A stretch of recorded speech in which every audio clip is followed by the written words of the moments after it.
Kaugnay sa pinsalang iniwan at mga nasawi sa magnitude 6.9 na lindol sa Cebu, kausapin po natin si Cebu Governor Pamela Baricuatro. Salamat po sa pagpapaunlak ng panayam dito sa amin sa Balitang Hali, ma'am. Walang anuman, Manny. Opo, ano na ho ang ating latest count sa mga nasawi sa magnitude 6.9 na lindol? Total number of injured is 175. Total number of deceased is 53.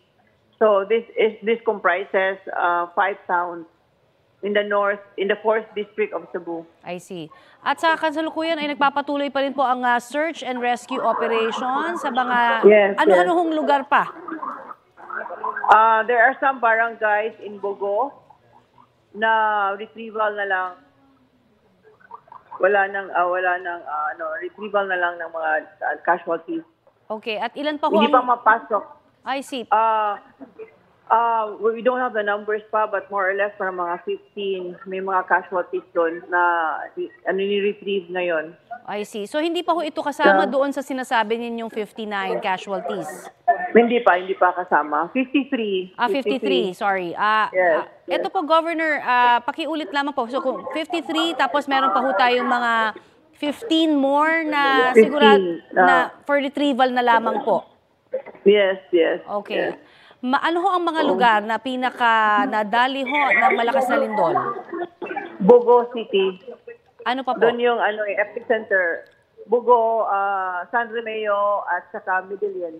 Ma'am, kayo ho, meron din ho kayong video na nakita rin ho, na nandun ho kayo sa isang pageant po, no? I think, no? Doon sa isang hotel. Gala night po ito.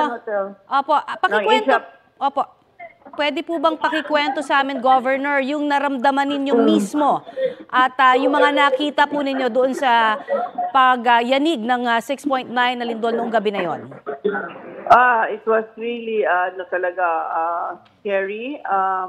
We were kasi nag-sponsor yung province ng Miss Asia Pacific Quest, no? So it was a gala night. So bandang huli na, yun nangyari doon. So all of a sudden, we just felt the building shake. Tapos may mga chandeliers na huhulog. So me and Mrs. Yong, yung Operation Smiley, isang beneficiary, at saka si Joseph Tan, yung may-ari ng franchise. Doon kami sa ilalim ng table, no, nagtago kami doon. Tapos nung na-minimize na yung shake, lumabas na kami sa exit. So we went out of the building kaagad, but it was really talaga scary yung nangyari. Very strong. At meron ho tayo nakita rin sa ilang sa mga video noong mga kasamahan niyo po, may mga nasugatan din ba? Merong na-sprain kasi nagtakbuhan, tapos may isang contestant ata na-sprain kasi nahulog sa stage, yung gano'n. Naman, minor injuries lang naman. Nothing serious yung sa Cebu City. Ang Pangulong Marcos po ay nakatakdang dumating din po daw dyan sa Cebu. Yes. Ano ho ang abiso na sa inyo? From what I heard, galing siyang Masbate and he will fly to Cebu. We are just awaiting for his arrival here at the Bogo Provincial Hospital. Nandito yung aming Joint Operation Center. Alright. Inside the compound, yes. Opo.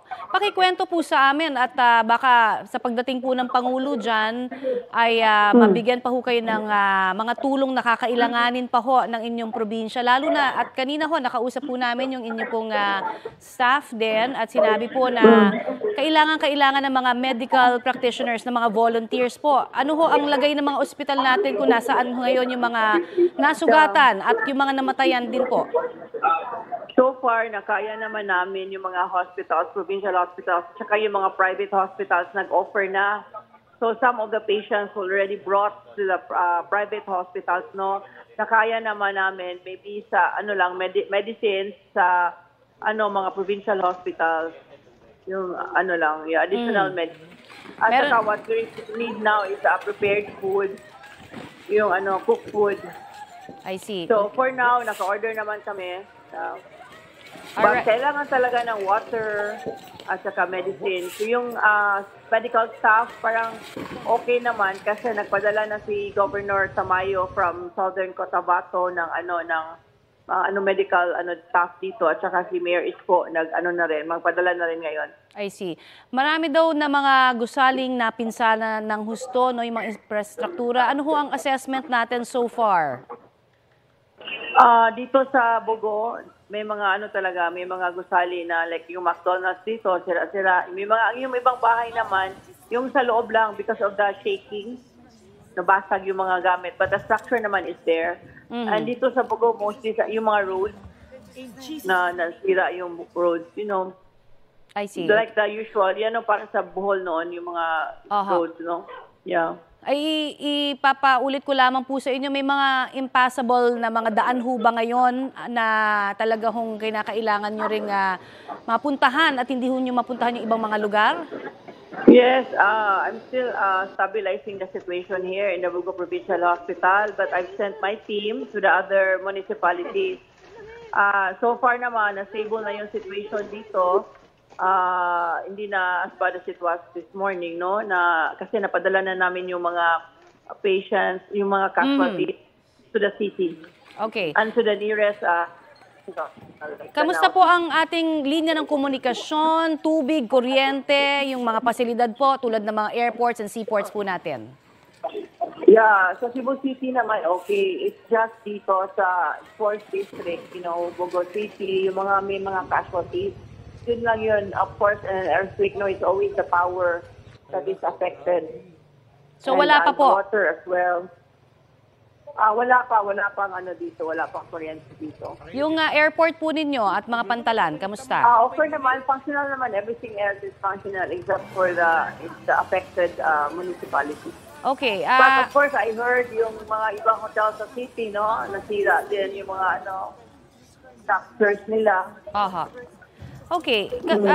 Again, babalikan ko ho yung mga nasa ospital pa, nagpapagaling. Sabi niyo meron pong 175 na sugatan. Ito ho ba ay nasa isang ospital lamang dyan sa Bogo o kalat-kalat pa rin ho? Hindi, pinaano na namin, we sent them to the city na, yung mga ibang hospital, saka ibang provincial hospital that's nearby. So yung mga critical patients were dito. Okay. Dito, napadala na namin. So, alright. Sa last 3 hours. Marami pong salamat, Governor, at Thank you. ipagdarasal po namin kayong lahat dyan. Thank you so much for your time. Thank you. We need help. Thank you. Bye-bye. Yan po naman si Cebu Governor Pamela Baricuatro.